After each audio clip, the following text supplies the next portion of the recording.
7 de la mañana, 15 minutos. Saludamos al precandidato por la coalición Centro Esperanza, líder del nuevo liberalismo, Juan Manuel Galán. Bienvenido a la cabina de RCN Mundo. Muchas gracias, muy contento de estar acá de nuevo en esta cabina donde trabajé con Juan Manuel Ruiz y con varios periodistas de RCN Radio hace algunos años. Casa? Con Juan Gozaín, sí, claro que ya está Hace remodelada tiempo la cabina, estábamos. ¿no? En esa época era distinta.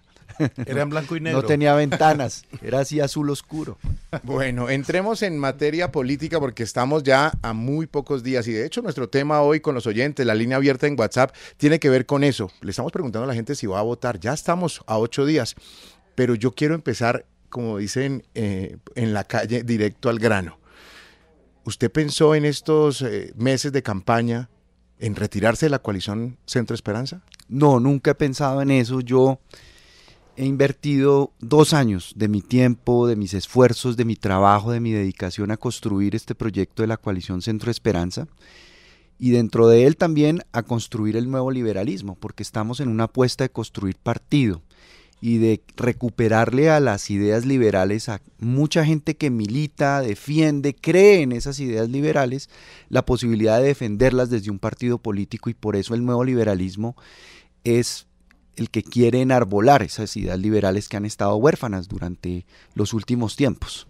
Candidato, usted ha dicho constantemente con todos estos agarrones de lo que llaman no coalición, sino colisión de la esperanza, que está cansado de las peleas, que está cansado de pelear, hay que hacer propuestas, pero no podemos olvidar que el nuevo liberalismo arrancó también peleando con Lara.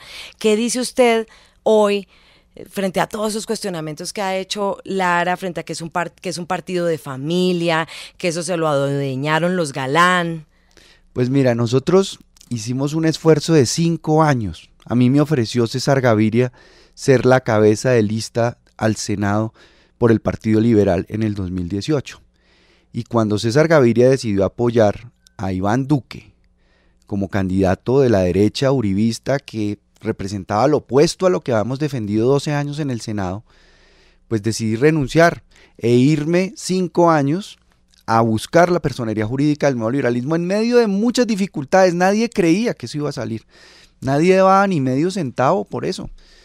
Y dimos esa pelea solitarios y cuando llegamos después de 3 negativas en el Consejo Nacional Electoral, 2 negativas en el Consejo de Estado a la Corte Constitucional, pues ahí llegaron una cantidad de personas que no precisamente lucharon 5 años como nosotros venciendo obstáculos y enemigos para recuperar el partido, a pesar de que los convocamos. A todos ellos los convocamos hace 5 años a que acompañaran este esfuerzo y decidieron tomar otro camino en ese momento, pero cuando las cosas iban a salir adelante, entonces ahí sí llegaron. Entonces yo creo que la gente no es tonta y sabe y conoce y juzga muy bien quién es sincero y quién no, pero además hay una pelea histórica. Vlado, que está acá, la conoció en la década de los 80, que fue una bandera del nuevo liberalismo, que fue proponer una nueva manera de hacer política, enfrentarse a las maquinarias, a la compra de votos. Entonces nosotros revivir el nuevo liberalismo para hacer una alianza con Cambio Radical, para un Cambio Radical 2.0, eso no tenía ningún sentido y eso sí sería una traición al legado del nuevo liberalismo y una traición a mi propio padre. En ese sentido, candidato Juan Manuel Galán, ahora hay una disputa en relación con las alianzas o las adhesiones a Alejandro Gaviria. Si él llega a ser escogido como el candidato, ¿usted lo apoyaría o no lo apoyaría? Pues esa será una decisión del nuevo liberalismo como partido, que fue el que me avaló como su candidato presidencial, y el partido tendrá una postura de partido frente a esos apoyos. Lo que sí tengo absolutamente claro, Juan Manuel, es que yo no me voy a parar al lado de César Gaviria y de Germán Vargas Lleras, de Cambio Radical y del Partido Liberal, porque eso sería traicionar todo este camino que hemos recorrido y terminar en el mismo punto de hace 5 años. No tiene ningún sentido. Entonces, para nosotros eso es una línea roja y el partido como partido tomará esa decisión. Doctor Galán, si usted tuviera que escoger a su candidato a la vicepresidencia en este momento y usted tuviera solamente 2 alternativas, 1, Alejandro Gaviria, 2, Sergio Fajardo, ¿a cuál de ellos 2 seleccionaría para que fuera su compañero de fórmula? Esas técnicas de Juan Carlos para cerrar la pregunta. Y no le da otra opción, no le da la B, Es la que- C. es que Juan Carlos- O sea, Es que ir a si Goró- todas las anteriores es que ir me a Goró- hablaron, o sea, eso- Es que ir a Ninguna de Goró las es magistral anteriores. para eso. sí, eso veo, es muy agudo. No, pues eso habría que analizarlo, yo creo que después del 13 de marzo en su momento, pero muy difícil uno de esos dos, si llega a estar apoyado por esas maquinarias y esas estructuras, porque yo a Alejandro Gaviria como persona lo respeto, lo aprecio, me parece una persona valiosa, una persona formada, una persona inteligente, una persona capaz, pero dime con quién andas y te diré quién eres también. Claro, pero para usted sí, entonces es claro, no tiene duda que están las maquinarias políticas detrás de Alejandro Gaviria. Pero fíjese que por fortuna, para volver a la pregunta de Juan Carlos, Sí. en la coalición nunca hicimos ningún tipo de acuerdo sobre vicepresidencia.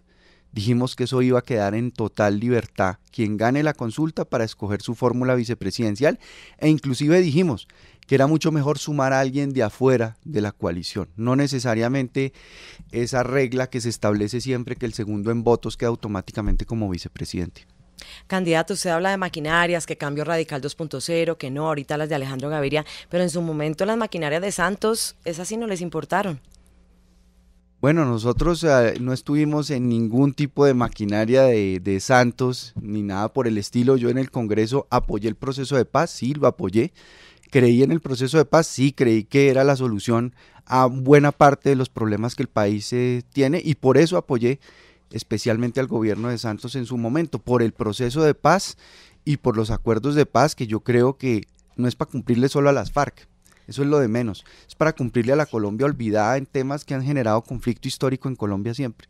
Pero desde mucho antes, usted dijo en algún momento que apoyaría la reelección de Juan Manuel Santos, como desde 2012. Claro, por el proceso de paz. Fundamentalmente por eso, porque no había concluido las negociaciones del proceso de paz, no había iniciado la implementación, ese proceso de paz se demoró demasiado en su negociación, más de 6 años, dejó muy poco para la implementación, eso fue un gran error, como también fue pues un error toda esa dificultad de trámite que tuvo. Yo me acuerdo que en la Cámara de Representantes pues casi no pasa el proceso de paz, y del fast track tuvo unas demoras larguísimas en el trámite por el Congreso. ¿Y quién era presidente de la Cámara en ese momento? Sí. Juan Manuel, a nadie se le olvida esa imagen suya después del fallecimiento de su padre, señalando a César Gaviria como el personaje que continuaría el legado de Galán. Han pasado muchos años, han pasado muchas cosas, y le quiero preguntar a usted qué piensa hoy de César Gaviria, sobre todo después de esa reunión en la que lo vimos con Gustavo Petro, en la que además se asomaba por ahí en el apartamento del expresidente Gaviria una escultura de su padre, de Luis Carlos Galán. ¿Qué piensa de Gaviria y qué piensa de esos contactos con Gustavo Petro específicamente? Mire, yo les confieso que el César Gaviria de hoy es completamente una persona distinta al César Gaviria de hace 30 años. Del César Gaviria que tuvo que asumir la presidencia en medio del enfrentamiento con el cartel de Medellín y con Pablo Escobar. El César Gaviria que se la jugó por una constitución como la Constitución del 91, inspirada en las ideas liberales, que le apostó a la descentralización, que le apostó al sistema nacional ambiental, que le apostó a los derechos humanos, recogiendo el aporte de lo que propuso el nuevo liberalismo en su momento antes de desaparecer como propuesta de reforma constitucional. Hoy pues es un César Gaviria que hace 4 años se dio un abrazo con Duque y con Uribe, y ahora 4 años después pues se da un abrazo con Petro. Entonces las ideas liberales realmente que es lo único que no está ahí presente en esos encuentros. Eso no tiene vuelta atrás, el tema suyo con César Gaviria.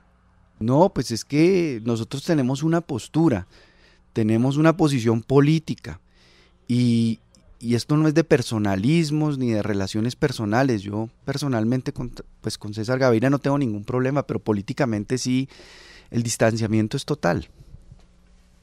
Doctor Galán, el señor Rodrigo Lara, que era hijo o que es hijo de quien fuera compañero de luchas del doctor Luis Carlos Galán, se ha distinguido por ser muy polémico, camorrero, irse a pelear con un vigilante en Corferias un día de elecciones, avaló a Oneida Pinto en algún momento dado, cosa que motivó la renuncia de su hermano al nuevo liberalismo, pues a la dirección del nuevo liberalismo. Fue a Cambio Radical, sí. Fue zar anticorrupción de Uribe, ¿Se acuerdan? Que él fue anticorrupción de Uribe. ¿Cómo toma usted las críticas de una persona como él hoy en día? ¿Y cómo cree que se tramita esa diferencia suya con él? ¿O eso, como decía Chucho, tampoco tiene vuelta atrás? Pues a mí me da pues mucha lástima realmente que él haya asumido esas posturas que ha asumido políticamente, porque yo a él lo reconozco como una persona inteligente, una persona preparada, una persona que en el Congreso además se la jugó por proyectos como el que yo impulsé de regular el uso medicinal de la marihuana a fondo, pero es una persona que sí ha incurrido en todas esas conductas que lo dejan a uno desconcertado y le hacen a uno pensar que él se le olvidó realmente de dónde viene, quién es, quién fue su padre, qué hizo su padre, cómo entregó su vida a su padre en una lucha muy difícil en contra de las mafias del narcotráfico que están metidas en la política, que están metidas en el despojo de tierras, que están metidas en buena parte de los problemas que Colombia sufre hoy de violencia y de corrupción y de desesperanza.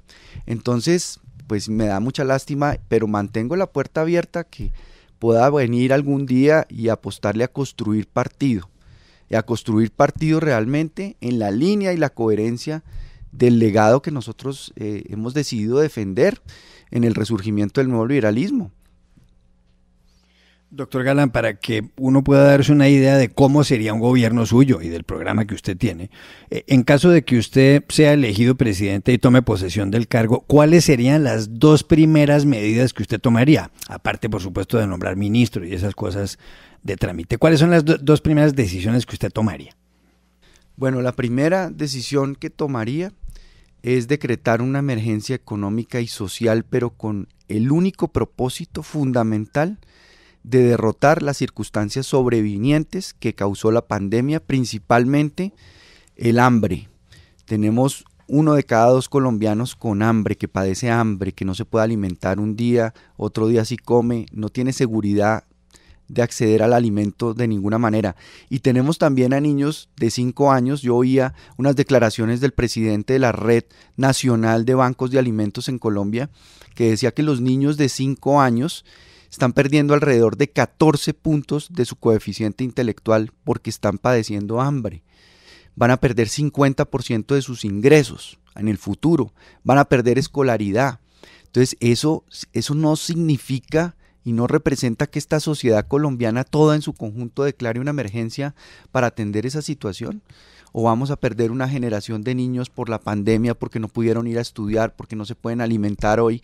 Yo creo que eso debe ser de las mayores prioridades y será mi primer acto de gobierno. Y mi segundo acto de gobierno será abrir un diálogo social con participación, con acceso a la información, con impacto en las decisiones por parte de todo lo que representa el liderazgo social territorial de este país, que es desconocido, que es ignorado por el gobierno central, que le dio la espalda durante el paro nacional a dialogar, a ratificar, por ejemplo, el acuerdo de Escazú, que permite acceder a información sobre el medio ambiente y a proteger a los líderes ambientalistas que están siendo asesinados en este momento en el país. Entonces, esos serían las 2 primeras medidas que yo tomaría como presidente de la República, pero además posesionaría en un gabinete ministerial a la mejor gente que tengamos, independientemente en qué partido haya militado, de qué fuerza haya militado, a la mejor gente, la gente con integridad, con vocación de servicio, dispuesta a jugársela en los próximos 4 años por sacar adelante el país. No importa si es además gente mejor que yo, y si es gente mejor que yo, mucho mejor en ese equipo de gobierno, porque el equipo de gobierno es fundamental para lo que pueda hacer el presidente de la República. Le quiero preguntar por la lista al Senado, por esa apuesta que están haciendo ustedes en el nuevo liberalismo. ¿Cómo les ha ido primero con el nombre del nuevo liberalismo en el país? Hemos visto unos ejercicios distintos, el tema del banquillo, hay una lista con nombres que llaman la atención, pero más allá, ¿ustedes sí creen que pueden superar ese umbral? ¿Y cuántos congresistas poder tener sentados a partir del próximo 20 de julio? Pues fíjese que nos ha acaecido, nos ha ocurrido algo que es bien curioso, bien irónico, y es que la gente, por ejemplo, cuando le mostramos el tarjetón en la publicidad, muchas veces se confunde entre el Partido Liberal y el nuevo liberalismo. Entonces tenemos que decirle, no, mire, el logo del nuevo liberalismo es el que tiene el rostro de Galán, el afiche de Galán del 82, ese es el que tienen que marcar. Como la lista del Senado es cerrada, además es paritaria, encabezada por una mujer, Mabel Lara, colega de ustedes de Puerto Tejada, Cauca, donde hay mujeres valiosísimas que defienden causas de liderazgo social real, de avance, de conquista de derechos de la mujer, y van a llegar al Congreso de la República. Entonces, tenemos la seguridad de que esa lista, que hubiésemos querido hacerla mucho más visible, pero esta campaña también ha tenido unas restricciones presupuestales para nosotros tremendas, porque apenas renacimos como partido hace 2 meses. Hacer un préstamo bancario, acceder al sistema financiero para hacer un partido político, para hacer candidatos hoy en día que se financian por encima de la mesa legalmente, es tremendamente difícil. No se imagina los trámites que es eso, los papeles que le piden a uno, las dificultades que uno tiene para financiarse. Entonces, con eso, pues hemos tratado de darle la mayor visibilidad posible a la lista y a la candidatura presidencial en la consulta Centro Esperanza, pero si los colombianos en estos días miran lo que es esa lista, solamente la fotografía, pero además miran lo que propone, estoy seguro que se van a ir de fondo a apostarle a esa lista, y esa lista va a ser la gran sorpresa electoral, como vamos a hacer nosotros también la gran sorpresa electoral en la consulta Centro Esperanza el 13 de marzo. Pues candidato, muchas gracias por estar con nosotros aquí en RCN Mundo, muy amable por su tiempo. ¿Para dónde va ahora? Fusagasugá me dijeron. Sí, salimos para Fusagasugá, hacer un recorrido por Cundinamarca, acompañar a Adriana Gutiérrez, que es nuestra candidata a la Cámara de Representantes por Cundinamarca, que se la ha jugado a fondo, hablando en contra del volteo de tierras en Cundinamarca, denunciando esas conductas, con mucha valentía y con mucho coraje, y por eso está en el nuevo liberalismo. Candidato, el ELN acaba de anunciar cese al fuego. ¿Qué opina? Usted hablaba de tener diálogo social. ¿Va a dialogar con el ELN en caso de llegar a la presidencia? Pues todo lo que signifique acabar con grupos armados ilegales que acosan a la población, que violentan a la población, pero además que se están disputando el negocio criminal del narcotráfico.